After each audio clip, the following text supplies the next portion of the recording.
All right, the associative property allows you to change the groups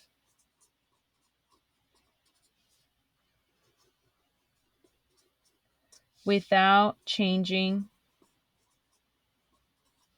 the answer. So you know how yesterday we were changing the order and the answer didn't change? Today we are changing the groups. We're changing the groups and not changing the answer. Okay? But key, do not change the order.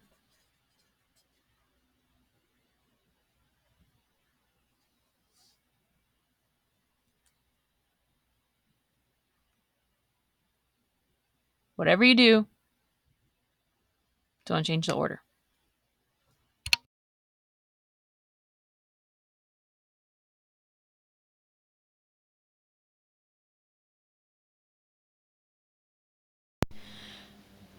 So for example, in this problem I'm about to show you, parentheses 7 plus 12 plus 8.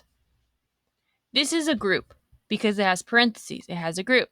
So what I taught you last week was order of operations. It's like, oh, you got to do this first. Okay, so 7 plus 12 is 19.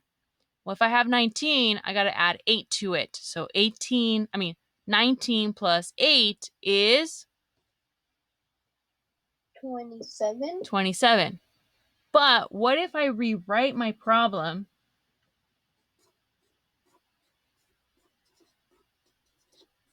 like this, where instead of having the 7 and the 12 in parentheses, I have the 12 and the 8 in parentheses. This makes me go, what's 12 plus 8? 20 plus 7? 27. Yeah, right? 27 and super fast, right? So do I still get 27 on both sides? Yes. So the answer doesn't change. You still get the same answer. But what you do is you create an easier problem, hopefully. Hopefully this side's easier to do, right? Did I change the order? No, it still says 7, 12, then 8. 7, 12, then an 8. Do you guys see that? So you guys have to make sure that you don't change the order. So it still stays the same, 7, 12, 8, 7, 12, 8. The only difference is where you put those parentheses. We okay? All right, let's try one more. What if I go like, you know what? Let's do some algebra. If I have A plus B plus C and I have parentheses around the B and the C. So here's a clear example. Do I change the order? No. So the order stays the same. It's still A plus B plus C, right? It's still same order. A, B, C, A, B, C. In this side, we have parentheses around the B and the C, right? So where would I put the parentheses on this side? AB. AB. And that's it. That's what the property is.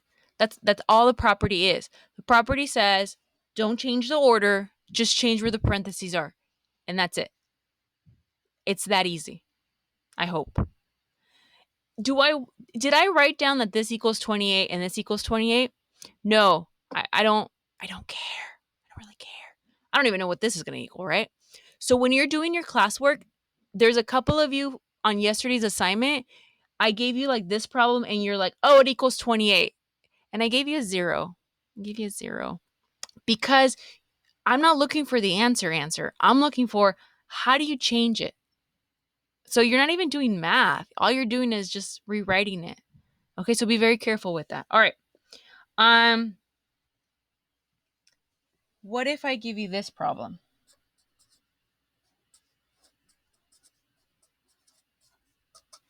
-5 plus parentheses -5 plus 8. How would you keep this order but move the parentheses? Where would you like to put the parentheses around? Which numbers? And the 5 and 5, -5 and -5. Yeah, so I'm going to keep the same order, right? And we're going to put parentheses around the 5 and the negative 5.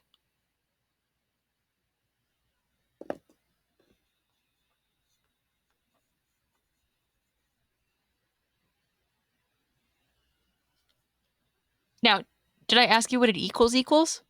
No, I don't care. At least not today. Not today. I will care next week. But this is all I want to see. So on today's assignment, this is all you're doing. You're not solving it. It's super duper easy math. I wish math was just so easy every day. Now, sometimes you're going to get a problem that doesn't have any parentheses at all. No parentheses. So your job is to add parentheses so it becomes an easier problem. So where can I add parentheses to make this problem easier to solve? Number 2 and 6. Not the 2 and the 4, something easier. 6 and 10. 6 and 10. Now, is 2 and 4 a wrong answer?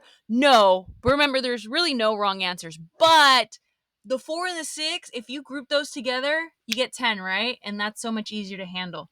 So again, you keep the same order: 2, 4, 6, 10. And if this was your worksheet and you put parentheses around the 2 and the 4, you would still get credit. But, lost my pen. It would be easier for you to do 4 and 6 because that's 10. 10 is always nice. All right. Do you think it works for multiplication? Maybe. Maybe. Let's check. Okay, I have in the parentheses 7 times 5 times 2, right? 7 times 5 is 35. Times 2, I don't know. So where can I put the parentheses to make this problem easier? 5 and 2. 5 and 2. Because what's 5 times 2? 10. 10. 10 times 7? 70. You're done, right? So you keep the same order of the numbers. Same order. 752, 752. But you just include the parentheses somewhere else. That's it. Okay. Do you think it's going to work for division and subtraction? For subtraction, I don't think so. No. None of them. Yeah. It's just like the commutative property. It doesn't work. So let's write that down. Does not work for subtraction or division. Does not work for subtraction or division. It just doesn't work. It doesn't work because you get different answers. This works for addition and multiplication because you get the same answer. So you're creating an easier problem, but you're not changing the value. It's still what it is. It's kind of like having $100, $100. Your mic is lagging out. Oh, Your audio's lagging out. You were turning into a robot.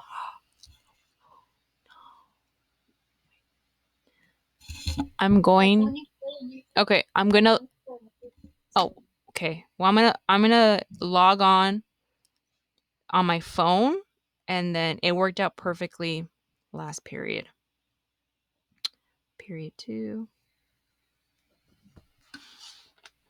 I'm gonna